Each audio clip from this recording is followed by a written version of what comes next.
So these two guys are walking in this field, and suddenly these two bulls with sharp horns start chasing them, and they're running for their lives to the nearest fence. But the bulls gained on them very quickly. They're right behind them with their sharp horns, just inches from their behinds. And the one guy yells out to his friend, he said, "I'm an atheist, but we desperately need prayer. Pray, say something, do a prayer." And the other guy says, "I don't know what to pray." And he said, "Just pray whatever you remember, just pray it." And the other guy says, "Lord, for what we're about to receive, make us truly grateful." All right. So, how many people would like to have a life that is fuller, richer, and more enjoyable than what you're experiencing now? Anybody would like that? And how many people still believe there's a better and greater version of life available to us? We just haven't figured out how to make it happen yet. And last one, when you're feeling a bit down, how many people do something to kind of cheer yourself up, like going for a hike or going shopping, taking a trip, walking with your friend, maybe eating ice cream in your pajamas on the couch, watching your favorite movie? How many people do that kind of stuff to cheer yourself up? And those things are good, and they're helpful in the short term. But for long-term joy and a greater level of fulfillment, it is not so much about doing, it is more about being. And the being that I'm talking about transforms and deepens our experience of life, brings us a greater level of joy. And that being is being grateful. As we are in this Thanksgiving season and we are thinking about gratitudes and all the ways that we are blessed, I still believe that we don't fully understand or utilize the incredible gift and blessing and practice of gratitude. Gratitude is more than just something nice, polite, and good to give thanks. It is absolutely a vital and transformational spiritual practice that makes our lives richer and fuller in every way. There is a ton of research done on experiments on the positive impact that gratitude has in our lives. The number one finding consistently over and over again, there's a high correlation between happiness and gratitude. People who are grateful tend to be very happy. People who are happy tend to be very grateful. People who practice gratitude daily tend to be more positive, have a more positive outlook and attitude, tend to be more giving, more resilient, see the good in situations and handle adversity better, tend to be more confident, more calm, more aware, less stressed, greater job satisfaction, have healthier relationships, and physically, mentally, emotionally have greater levels of health. I could actually go on. There is so much research that without a doubt clearly gives evidence that there are credible benefits in being grateful. 1 Thessalonians says, "In all things give thanks, for this is God's will for you." In all things give thanks, for this is God's will for you.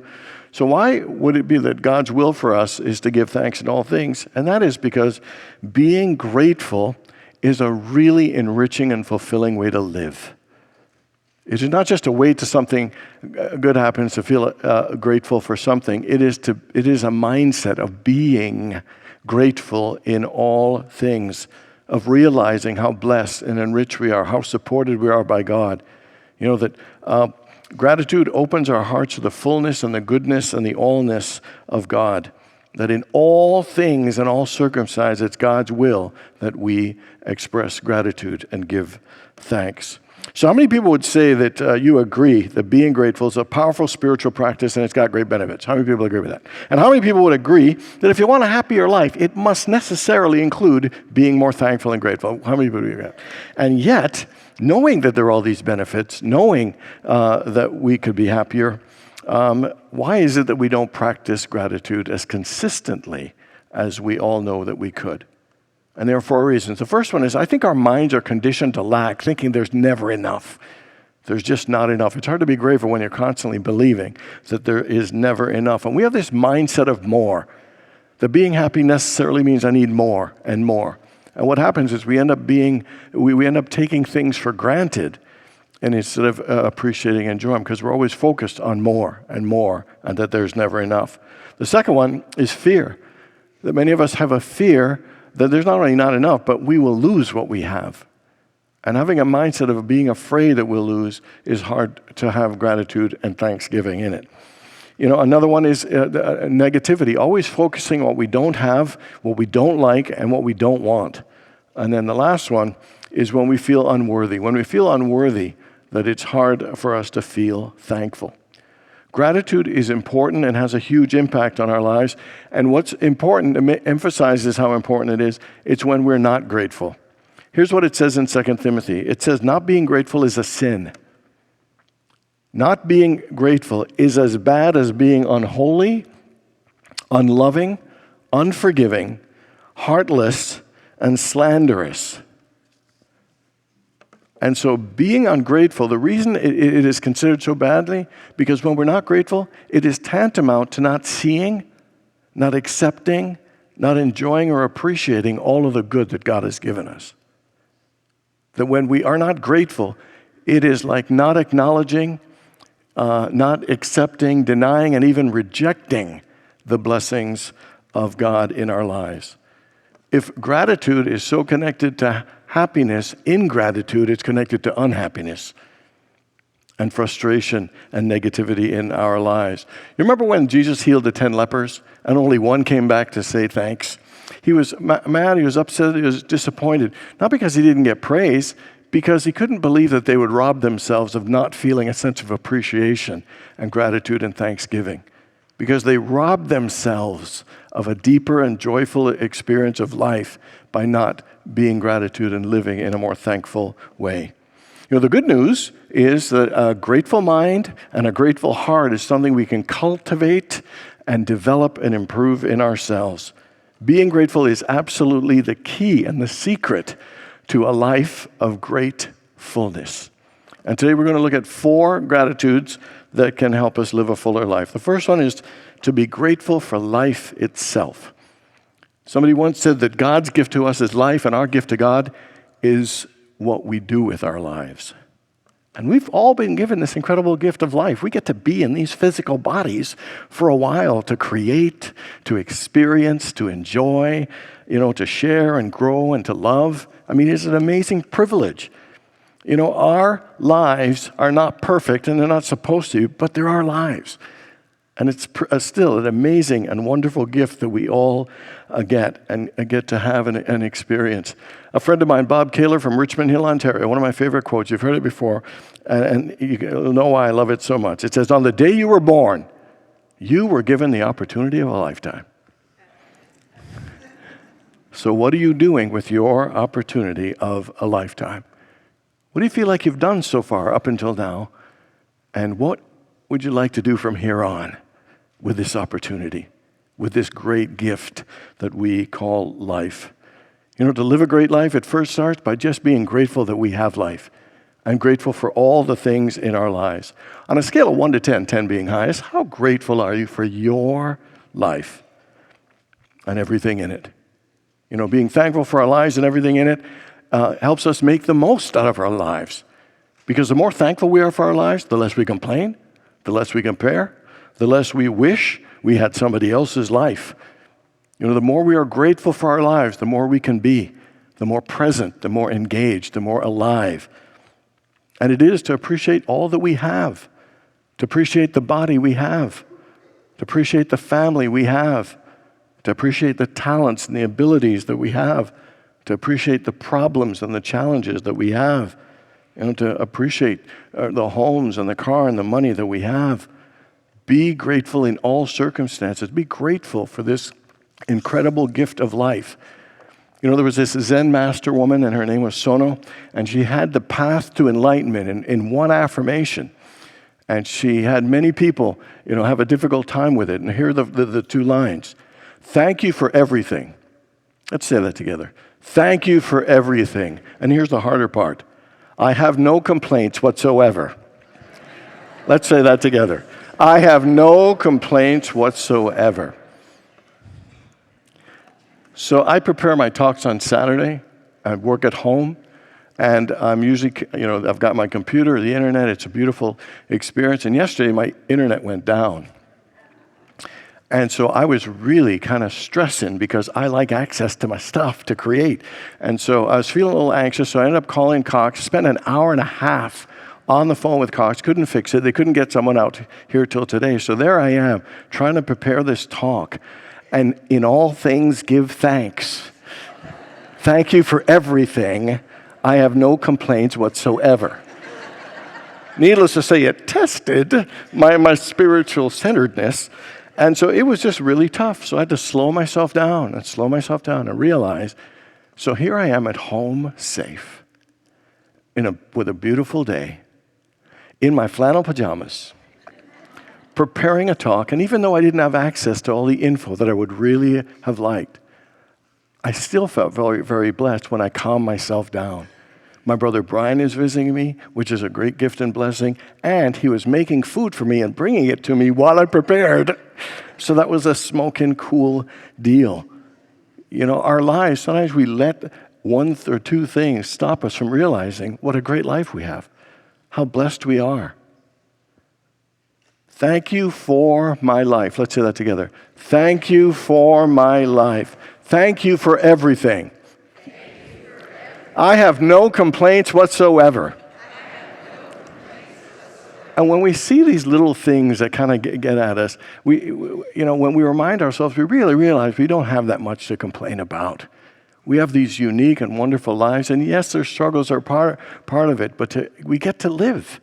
We get to appreciate. We get to move through all of these things in wonderful ways. I want you to think about your life and think about what a great gift your life is to you. And I want you to think of, what are you going to do with the opportunity of the rest of this lifetime? You know, everything in your life is there for you. It's not against you.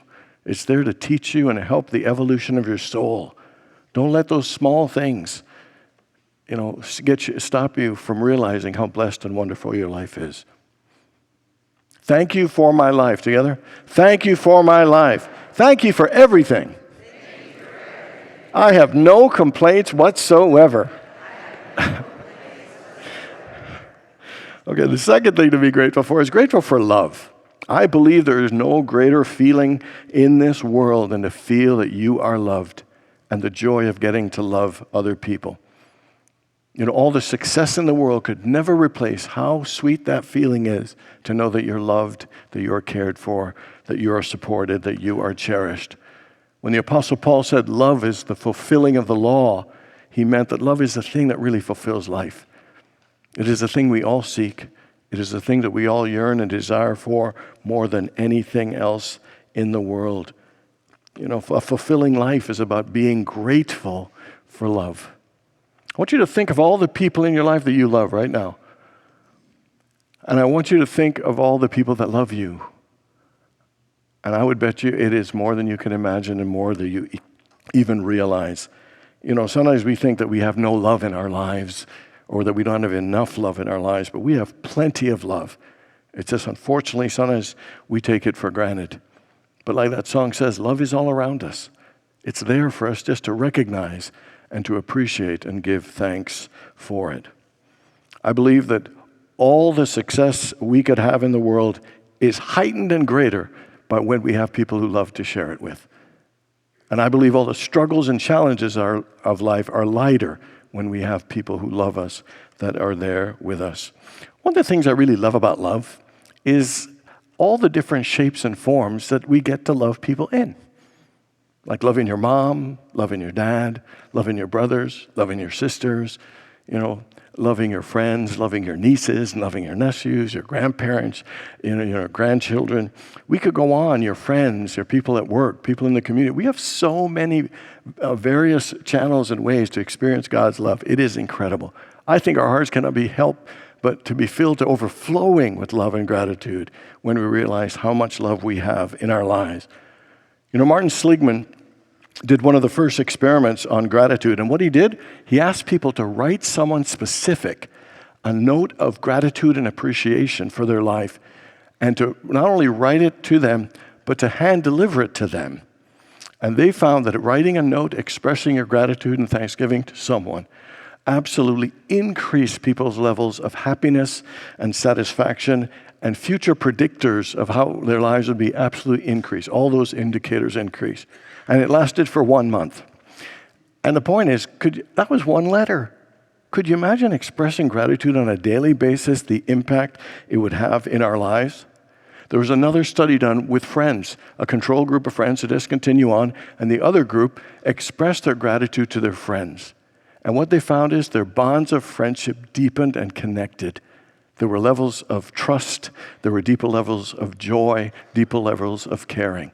I would say the single greatest way to show our gratitude for love is to express appreciation for the people in our lives.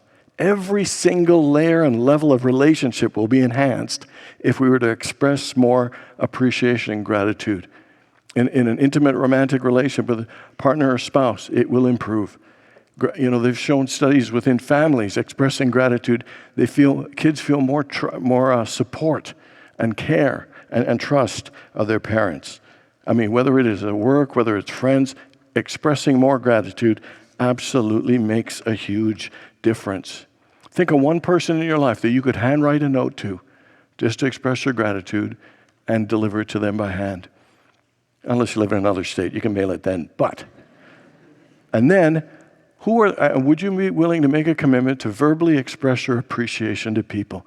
Just kicking that up a notch in your everyday life will absolutely enhance your level of happiness and the fullness of your life. To even just say thank you for your kindness, or thank you for that card the other day, or thank you for being so thoughtful. Thank you. I really appreciate your style and the way you dress. I really appreciate how smart you are or how funny you are. I really appreciate that you're a great singer. I really appreciate that you're really good at parallel parking. It doesn't really matter. It doesn't really matter, but it's expressing your gratitude and appreciation for people that you love. I guarantee you it will make our lives richer and fuller. The third one is to be grateful for learning. Okay, answer this question. The greatest amount of learning comes from A, classroom education, B, watching others, C, workshops and conferences, or D, experience and failure. D, I think I heard a resounding D. The greatest successes in life and the thing that makes our lives the fullest is when we learn from our mistakes and our failures. And we all make mistakes. We all have failures. And sometimes we think, oh man, I failed at that relationship didn't work, or this investment didn't work, and we think, oh, it's all done. I'm ruined. It's not. When you are grateful for the ability to learn, it means we can get stronger, we can get wiser, we can get better, we can get even happier if we're willing to learn from the mistakes and challenges of life. Learning is a great gift from God that we should be thankful for. It helps us keep advancing, growing, and unfolding mentally, emotionally, and spiritually. It says in the Bible, Jesus grew in wisdom and stature and understanding. Einstein's name is synonymous with genius and intelligence, and yet he couldn't speak fluently till he was 9. He got expelled from school. In 1921, he won the Nobel Prize in Physics. You remember last week that I talked about P.T. Barnum and Walt Disney, Henry Ford, Heinz, and Hershey. And the one thing they were great, great successes. The one thing they all had in common was they went bankrupt at least once. And clearly they learned from those to rise above to greater levels of success. The truth is we're all a work in progress. We're all in a state of becoming. And the only way to grow and expand spiritually, it is to make a commitment to learn. The word heaven comes from a word that means expansion. And it is a heavenly experience when we expand our awareness, when we expand our faith, when we expand our love or our compassion, our joy, our wisdom, and understanding. And the only way you expand it is a commitment to learn, a commitment to grow, a commitment to improve. Life is always trying to show us lessons, and they're always there. The question is, how willing are you to learn? How willing are you, to realize that there is some nugget of truth or wisdom in there to help me get better and help me get stronger? So far, what do you think what's the number one thing you think you've learned in your life so far that helps you? And what else do you still want to learn or still have to learn?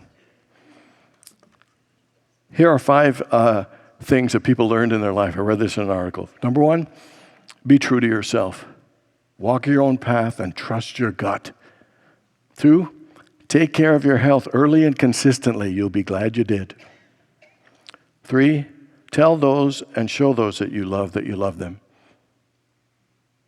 4, remember it is our attitude towards life that determines life's attitude towards us. And finally, people deserve a second chance. Life has much to teach us. Our spirits are here to expand and grow in our unfold. It's not failure when you make a mistake. We shouldn't be embarrassed. We should actually be excited to see what we could gain and learn from this to have a richer and fuller life. And the final one is be grateful for laughing. Teacher says to little Johnny, if I give you 2 cats and 2 more cats and 2 more cats, how many cats will that be? And he said, 7. He said, let's try that again. So if I give you 2 cats and 2 cats and 2 cats, how many cats? We have. He said, 7. And she said, okay, let's try it a different way. How about if I give you 2 apples and 2 apples and 2 more apples? How many apples will you have? He said, 6. She said, great. Let's do it again with the cats. If I give you 2 cats and 2 cats and 2 more cats, how many cats do you have? He said, 7.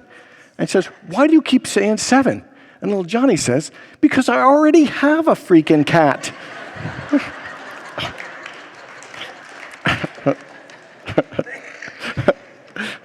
Besides love, one of the greatest feelings in the world is to have a good laugh, to feel joyful and playful. It lightens things up. It brightens things, gives us perspective. And even though it doesn't change anything in life, it changes us. And it opens us in great and amazing ways. When the Bible says to enter the kingdom, you must become as a child, is to let that playful, innocent joyfulness in ourselves be expanded.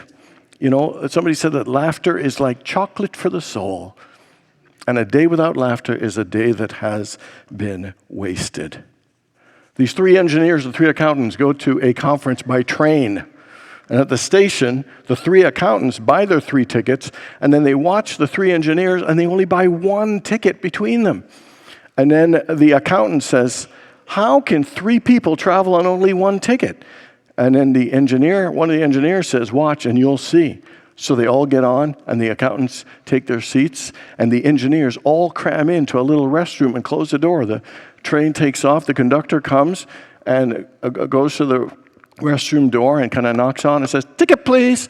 And then one little hand that kind of moves out and hands in the ticket, punches it, and then they finish. And they get to go on. And on the way back, the accountant said, oh man, that was a clever idea. We can pull this off. So the 3 accountants bought only 1 ticket. And then they noticed that the engineers bought no tickets and said, how are you going to travel without a ticket? And then one of the engineers said, watch and you'll see. So they all get on board, and the 3 accountants fit into one of a tight little restroom, and the 3 engineers fit into a tight restroom. And then the train moves on, and one of the engineers comes out of his, walks to the restroom where the accountants are, knocks on the door and says, ticket please.